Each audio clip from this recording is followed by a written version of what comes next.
Ready? Start. Mr. Deputy Speaker, Sir, I am extremely grateful to the honorable members who have participated in the discussion and expressed their views on the interim budget which I was presented in the House yesterday. We have had a fruitful discussion on this subject. This is a routine exercise. The House is aware that I have come with interim budget and I am pleading with the House to pass the vote on account for 4 months under very exceptional circumstances. Now, I would like to place on record that what I have presented to the House is not my own creation. This government cannot be held responsible for what has transpired in the year which is going by. There was another government in power. Most of us on this side of the House who are sitting on the treasury benches were in the opposition then, and most of the honorable members who are sitting on the other side of the House were either in the government or were supporting the government from the outside. It is that government work that we are discussing are the same I placed before the House yesterday. Now, sir, I have said very clearly that the revised budget estimates and the budget estimates for the next financial year do not reflect the thinking and the priorities of my government.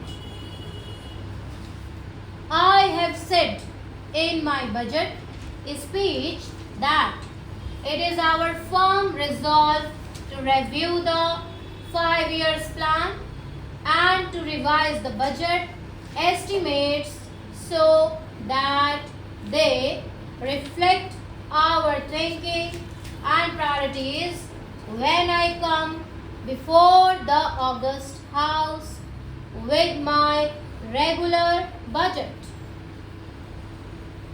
That will be the time for you to judge us.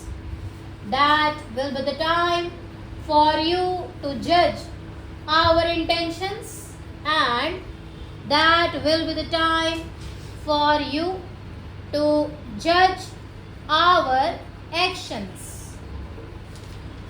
As I said, this is not my creation, but in a parliamentary system, we are often faced with a situation where the existing government has to carry on with the legacy which has been left behind by the previous government. My next point is, we have talked about in our national agenda for government that we believe in having a consensus.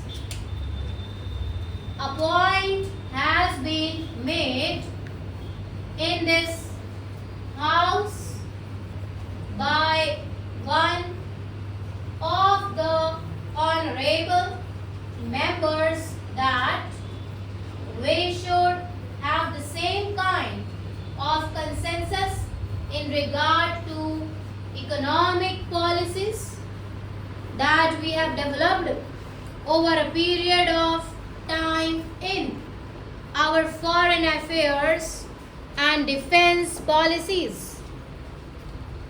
I see no reason why this House cannot evolve such consensus.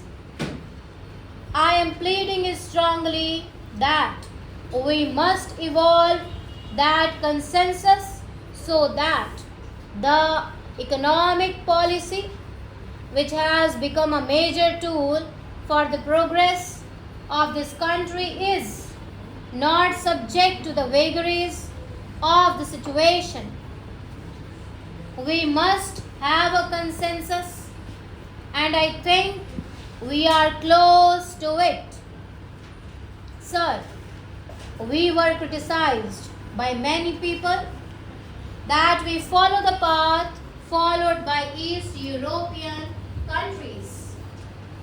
We were criticized in this House, we were criticized in this country that we did not follow the path followed by those countries. There was a thinking at that point of time that it was the best model of development. That model of development has collapsed. Then we were told that the countries of South Asia were the best models of development and India should follow those models of development. Now, they too have collapsed today. They are going round the world with begging bowl. Therefore, I would like to emphasize before this House that the only model of economic development that India can follow is the Indian model of development.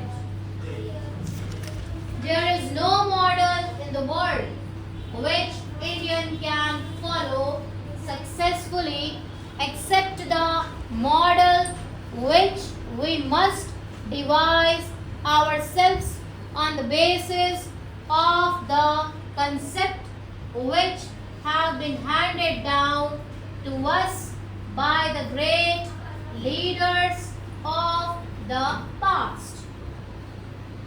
If we do that, then consensus building will not be difficult. The honorable members have talked about foreign investment. I hope the honorable members are aware that foreign investment at the best of time has played only a marginal role in our economy. I have absolutely no hesitation in stating on behalf of the government that my government welcomes the foreign investment. But this kind of investment in India is welcome in certain areas which we call priority areas, including infrastructure. We are not interested in areas where we do not need it, and they are interested to come to our country for their own profit. Unfortunately, I do not have the time to go into the details. The demand for level playing field by the Indian industry has arisen not from our party, but it was raised by the Indian industry itself. I am not saying that we believe in the level playing field also, but I have said and I would like to say on the floor of this House that This government should not accord to the foreign investors any privilege or any concession which is not available to the Indian industry. This point has been discussed in the cabinet and the same view is expressed in the President's address to both the houses of Parliament. Sir, some honorable members have made a number of points during the discussion of the budget in the House. I do not have time to go into all of them. I plead to the honorable members to bear with me. I have not taken all the points which have been made and I will be able to clear the position of my government on those points when I will present the budget of my government in the next session. In that budget, our government's thinking for the development of the country may be seen in every field, especially for the poor people who live below the poverty line and farmers of the country.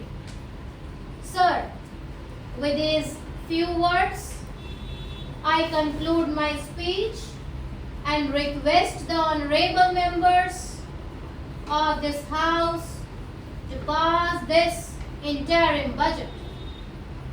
At last, I thank you for giving me an opportunity to speak full stop.